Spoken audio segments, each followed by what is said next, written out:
सावित्रीबाई फुले शिक्षण प्रसारक मंडळ संचलित रेणुका हायस्कूल सातारा परिसर औरंगाबाद। मी सहशिक्षक श्री हराळे एम.व्ही. विषय इतिहास वर्ग 9वी लेक्चर नंबर 14 टॉपिक नेम आर्थिक विकास या पाठाचा आज आपण अभ्यास करणार आहोत। भारताच्या आर्थिक धोरणांचा अभ्यास आपण या प्रकरणात करणार आहोत। मिश्र अर्थव्यवस्थेचा स्वीकार आणि भारताने मिश्र अर्थव्यवस्थेचा स्वीकार केलेला आहे। पंचवार्षिक योजना व त्यांचे यश अपयश आणि भारताने काही पंचवार्षिक योजना देखील राबवलेल्या आहेत। त्यात काही पंचवार्षिक योजनेमध्ये यश आलेलं आहे तर काही पंचवार्षिक योजनांमध्ये अपयश आलेलं आहे। बँकांचे राष्ट्रीयकरण, काही बँकांचे राष्ट्रीयकरणसुद्धा केलेलं आहे। 20 कलमी कार्यक्रम, त्यानंतर गिरणी कामगारांचा संप, 1991चे नवे आर्थिक धोरण यांचा विशेषत्वाने अभ्यास करणार आहोत।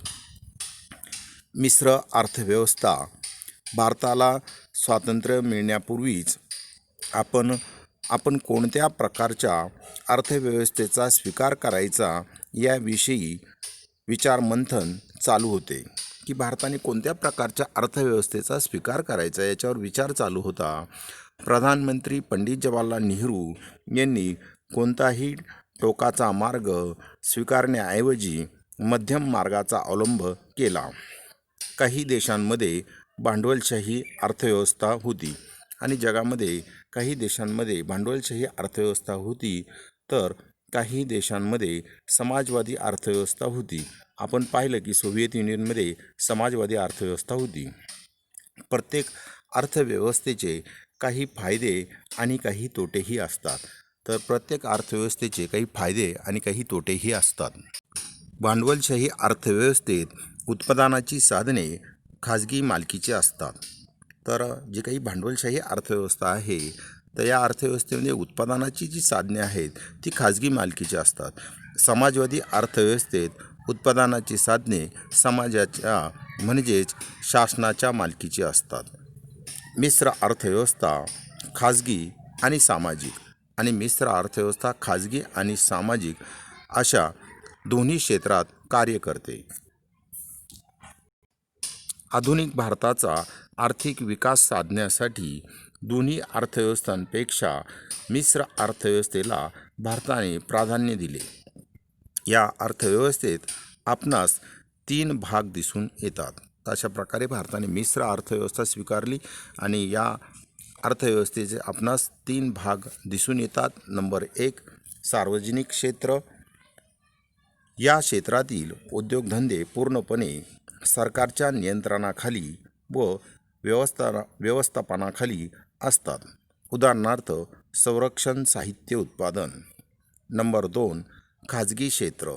या क्षेत्रातील उद्योगधंदे पूर्णपणे खाजगी उद्योगांच्या मालकीचे असतात, म्हणजे टाटा बिर्ला वगैरे सारखे जे उद्योग आहेत तर या क्षेत्रातील उद्योगधंदे पूर्णपणे खाजगी उद्योगांच्या मालकीचे असतात, अर्थात त्यावर सरकारी देखरेख व नियंत्रण असते। उदाहरणार्थ उपभोग्य वस्तू।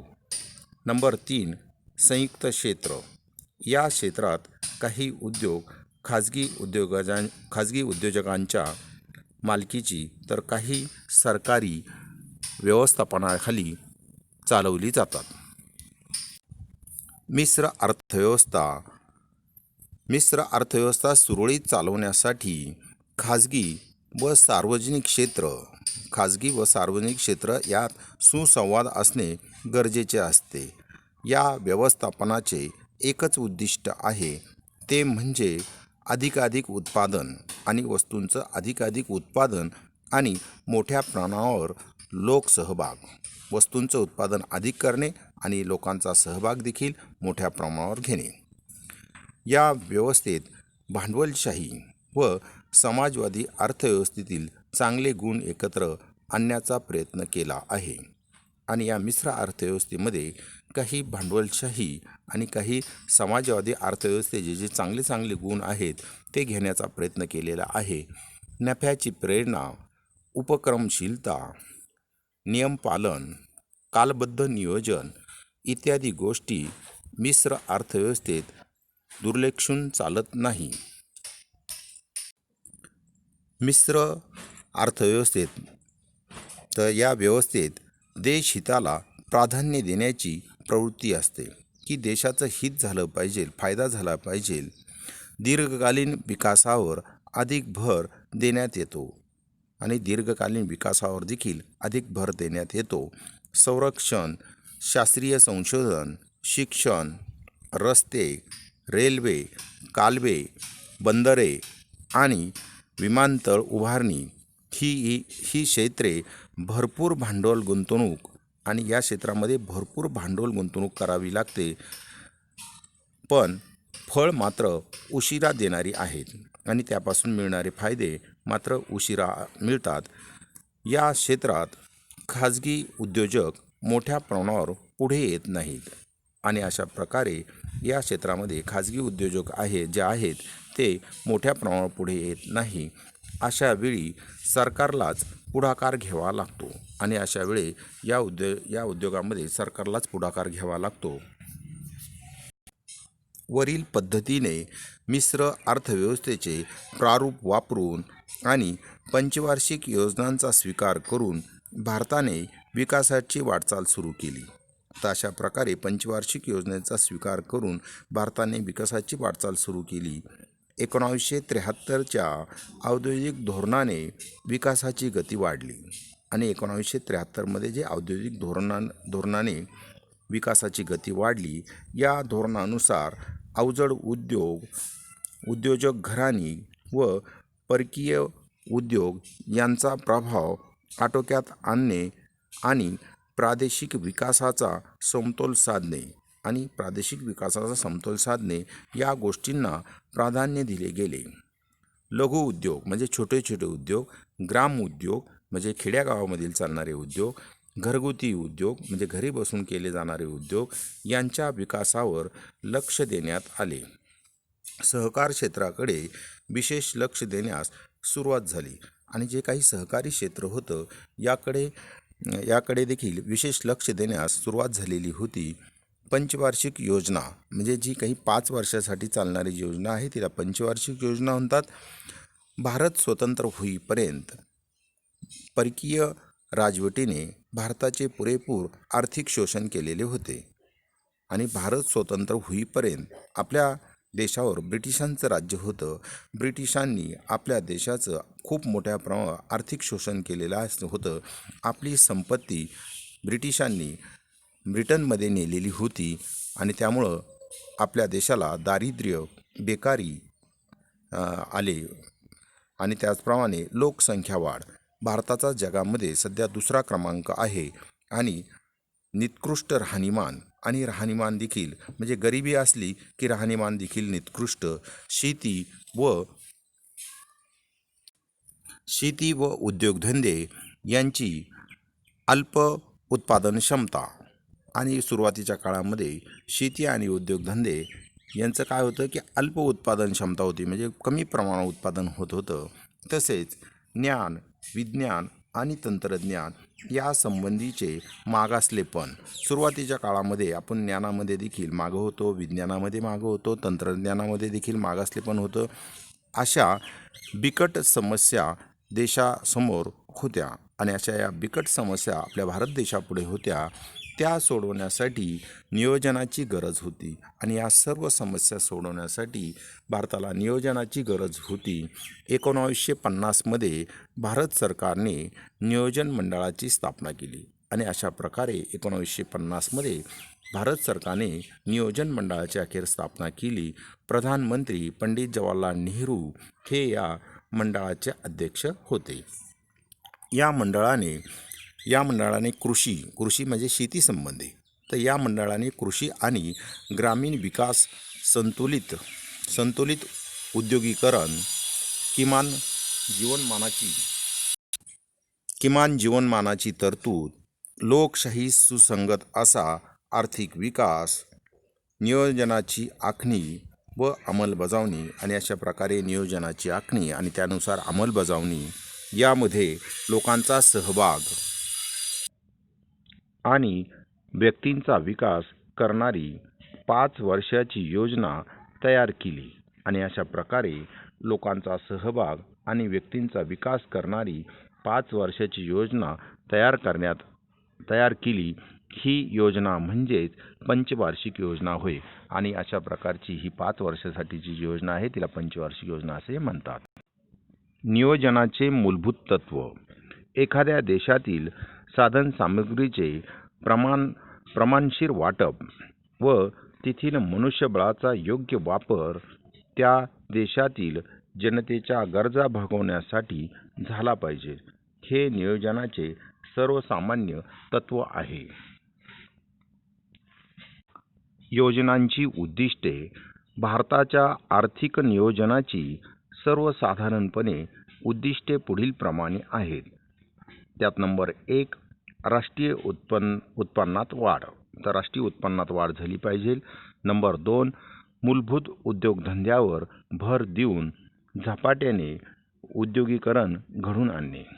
नंबर 3 अन्नधान्याच्या बाबतीत देश स्वावलंबी बनावा म्हणून कृषी उत्पादनात वाढ घडवून आणणे. आणि अशा प्रकारे अन्नधान्याच्या बाबतीत आपला भारत देश स्वावलंबी झाला पाहिजे आणि त्यासाठी कृषी उत्पादनात वाढ घडवून आणणे.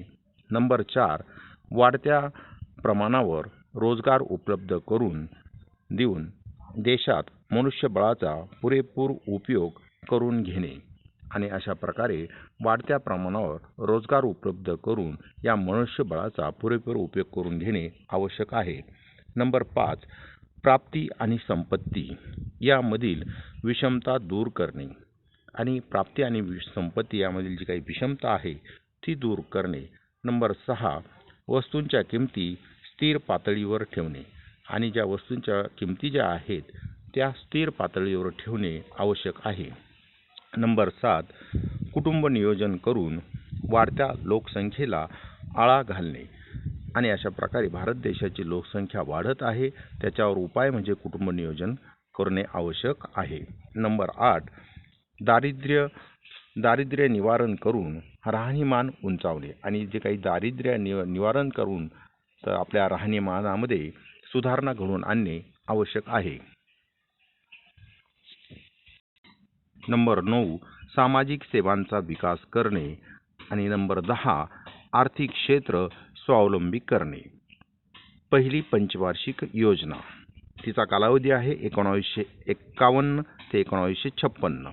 या योजनेत शेती आणि या पहिल्या पंचवार्षिक योजनेमध्ये शेती, सामाजिक विकास, जलसिंचन म्हणजे शेताला पाणी देणे व पूर नियंत्रण आणि पुराचं देखील नियंत्रण, ऊर्जा साधने, ग्रामीण व छोटे उद्योग, मोठे उद्योग व खनिजे, वाहतूक व दळणवळण, शिक्षण, आरोग्य यावर खर्च करण्यात आला.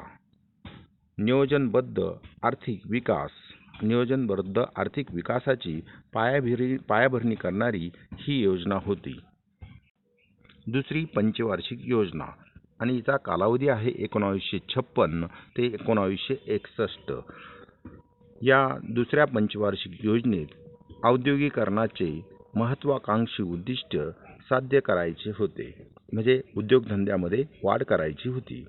दुर्गापूर, भिलाई, राऊरकेला येथील पोलादांचे कारखाने, सिंद्री येथील रासायनिक खतांचा कारखाना, चित्तरंजन येथील रेल्वे इंजिनाचा कारखाना, पेरांबूरचा आगगाडीच्या डब्यांचा कारखाना, विशाखापट्टणमचा जहाज बांधणीचा कारखाना इत्यादी प्रचंड व अवजड उद्योगधंद्यांचे कारखाने सार्वजनिक क्षेत्रात उभारण्यात आले. शेतीला पाणीपुरवठा करण्यासाठी भाकरा नांगल, दामोदर यासारखी प्रचंड धरणे उभारण्यात आली. या योजनेमुळे राष्ट्रीय उत्पन्नात चांगल्या प्रकारे वाढ झाली. तर चित्रामध्ये तुम्हाला भिलाई पोलाद कारखाना दिसत आहे आणि त्याच्याखाली तिसरी पंचवार्षिक योजना. या पंचवार्षिक योजनेचा कालावधी आहे 1961 ते 1966. या योजनेत उद्योग, व कृषी विकासांचा संतुलन साध्य करायचे होते. अशा प्रकारे या तिसऱ्या योजनेत उद्योग व कृषी विकास यांचं संतुलन साध्य करायचे होते.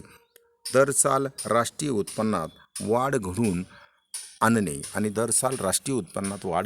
आणि अवजड उद्योग, वाहतूक व खनिज उद्योग विकास, विषमतेचे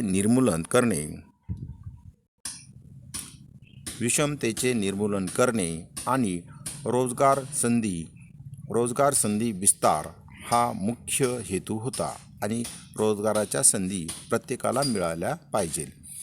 तिसरी पंचवार्षिक योजनेनंतर एक वार्षिक योजना 1966 ते 1969 हाती घेण्यात आल्या. या काळात तीव्र दुष्काळाचा सामना करावा लागला आणि याच काळामध्ये तीव्र दुष्काळाचा देखील सामना करावा लागला.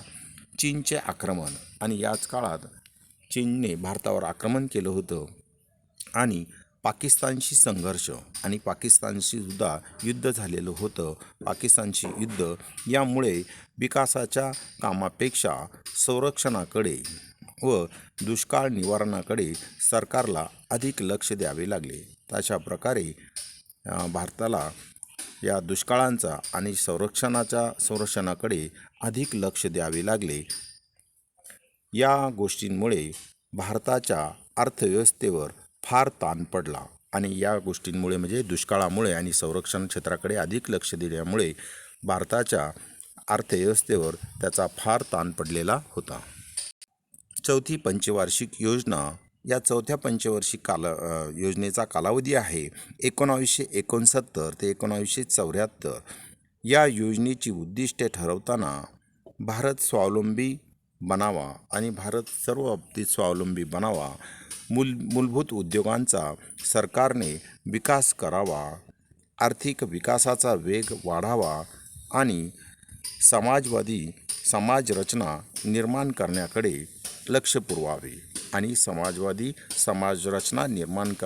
लक्ष पुरवावे असे ठरवण्यात आले.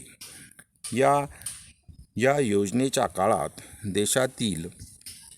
देशातील 14 प्रमुख बँकांचे राष्ट्रीयकरण करण्यात आले आणि या योजना राबवत असताना याच काळामध्ये देशातील जे काही 14 प्रमुख बँका होत्या त्यांचं राष्ट्रीयकरण करण्यात आलं. ही योजना अपेक्षेइतकी यशस्वी झाली नाही आणि अशा प्रकारे ही चौथी पंचवार्षिक योजना अपेक्षेइतकी यशस्वी झालेली नाही.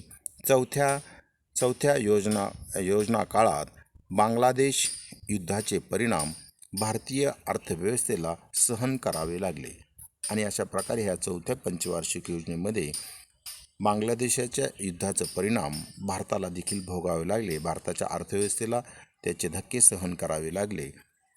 निर्वासितांवरील खर्च सहन करावा लागला आणि बांगलादेशातील जे काही निर्वासित आले ते भारतामध्ये आले आणि त्यांचा खर्च भारताला सहन करावा लागला.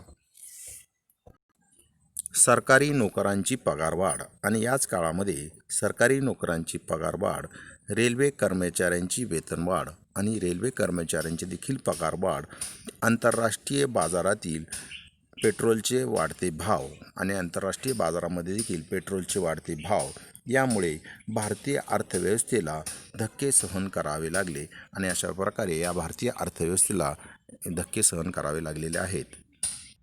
पाचवी पंचवार्षिक योजना. हिचा कालावधी आहे 1974 ते 1979. गरिबी दूर करून आणि भारतामधील जी काही गरिबी आहे ती दूर करून देश आर्थिकदृष्ट्या स्वावलंबी बनवण्याचे प्रमुख उद्दिष्ट डोळ्यासमोर ठेवून ही योजना तयार करण्यात आली. या योजनेत राष्ट्रीय उत्पन्नात वाढ करणे आणि भारताचं जे काही राष्ट्रीय उत्पन्न आहे त्यामध्ये वाढ करणे, मोठ्या प्रमाणावर रोजगार उपलब्धता करून देणे आणि लोकांच्या हाताला काम देणे, रोजगार देणे, शिक्षण, सकस आहार आणि सर्वांना शिक्षण देणे, मुलांना सकस आहार पुरवणे, पिण्याच्या पाण्याचा पुरवठा करणे आणि शुद्ध पिण्याच्या पाण्याचा पुरवठा करणे, वैद्यकीय उपचारांच्या सुविधा ग्रामीण भागाला पुरवणे, आणि वैद्यकीय उपचारांच्या ज्या सुविधा आहेत त्या छोट्या छोट्या खेडेगावांना देखील पुरवणे, ग्रामीण भागात वीज पुरवठा व दळणवळणाची साधने पुरवण्यासाठी रस्ते बांधणे आणि जो आपला खेडे आहेत, ग्रामीण भाग आहेत, या ग्रामीण भागात आपण नेहमीच पाहतो वीज पुरवठा सुरळीत नसतो, तर तो वीज पुरवठा सुरळीत करणे व दळणवळणाची जी साधने पुरवण्यासाठी रस्ते बांधणे, त्यानंतर समाज कल्याणाच्या योजना व्यापक प्रमाणावर राबवणे आणि समाजाच्या कल्याणाच्या ज्या काही योजना आहेत त्या व्यापक प्रमाणावर राबवणे, कृषी विकास घडवून आणणे आणि शेतीचा विकास घडवून आणणे. Thank you. Next lecture number 15, topic name आर्थिक विकास, या पाठाचा उर्वरित भाग आपण नंतर अभ्यासणार आहोत.